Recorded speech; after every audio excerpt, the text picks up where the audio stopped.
Shalom, kita berjumpa kembali melalui Renungan Harian HKBP Resort Sutoyo pada hari Jumat 12 Agustus 2022.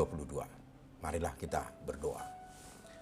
Damai sejahtera yang daripada Allah Bapa yang melampaui segala akal adalah kiranya menyertai hati dan pikiranmu di dalam Kristus Yesus Tuhan kita. Amin.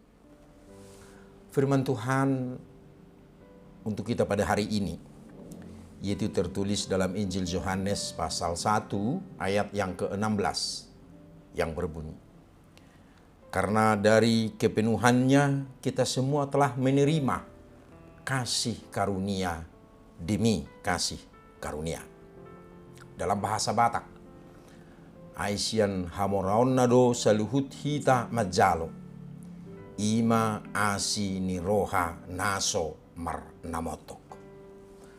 Saudara yang terkasih dalam Yesus Kristus, kasih karunia atau sering juga disebut anugerah adalah pemberian Tuhan semata. Bukan yang dapat diraih dengan kekuatan, harta atau uang, dan kemampuan kita. Karunia itu diberi dengan cuma-cuma. Pemberian kasih karunia ini datang dari yang lebih tinggi kepada yang lebih rendah. Misalnya, rakyat memberi kepada rajanya itu bukan anugerah, tetapi semacam upeti. Namun memberikan sesuatu kepada rakyatnya itu adalah anugerah atau kasih karunia. Yohanes memberitakan dalam nas ini, Yesus adalah wujud dari firman yang telah menjadi manusia. Allah hadir di tengah hidup manusia, meninggalkan keagungan dan kemuliaannya, merasakan apa yang dirasakan manusia. Maka kehadiran Allah dalam diri Yesus Kristus adalah anugerah dan karunia bagi umat manusia. Dia datang untuk mempersembahkan dirinya untuk menebus kita dari belenggu dosa yang telah menguasai manusia itu sendiri. Dengan segala kemurahannya, manusia diselamatkan dari kuasa dosa. Inilah bukti begitu besarnya cinta kasih Tuhan kepada kita. Saudara terkasih dalam Yesus Kristus, kasih karunia adalah suatu pemberian yang sangat berharga, sangat mulia, sesuatu yang jarang. Apakah kasih karunia Tuhan kepada kita? Kasih karunia kepada kita adalah keselamatan yang diberikan Tuhan dengan cara mengorbankan nyawanya sendiri. Apakah mengorbankan nyawa adalah sesuatu yang biasa-biasa saja? Tidak, itu adalah pemberian paling tinggi yang pernah ada. Kasih karunia Tuhan itu tidak pernah putus atau tidak bersangga-sangga atau temporer. Akan tetapi kasih karunia-Nya tetap sepanjang masa. Walaupun manusia sering jatuh dalam dosa dan kesalahan, tetapi kasih karunia itu tetap berlaku.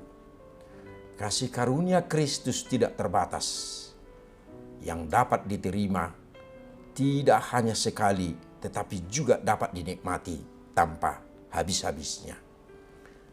Semakin kita menikmati anugerah Kristus, semakin kita menyadari bahwa sungguh-sungguh penuh dan tidak terbatas anugerahnya.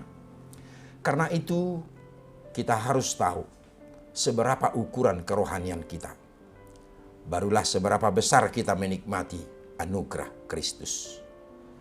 Dari sini tampaknya kita harus terus-menerus melatih ukuran kerohanian kita, sehingga kita dapat semakin menikmati anugerah Kristus yang melimpah itu.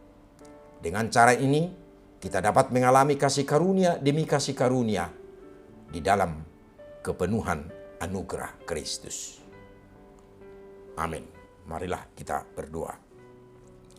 Ya Tuhan yang penuh kasih, kami bersyukur karena begitu besarnya kasih-Mu kepada kami. Kami beroleh kasih karunia-Mu bukan karena kehebatan kami, namun hanya karena kasih setia-Mu yang tidak pernah putus-putusnya. Amin.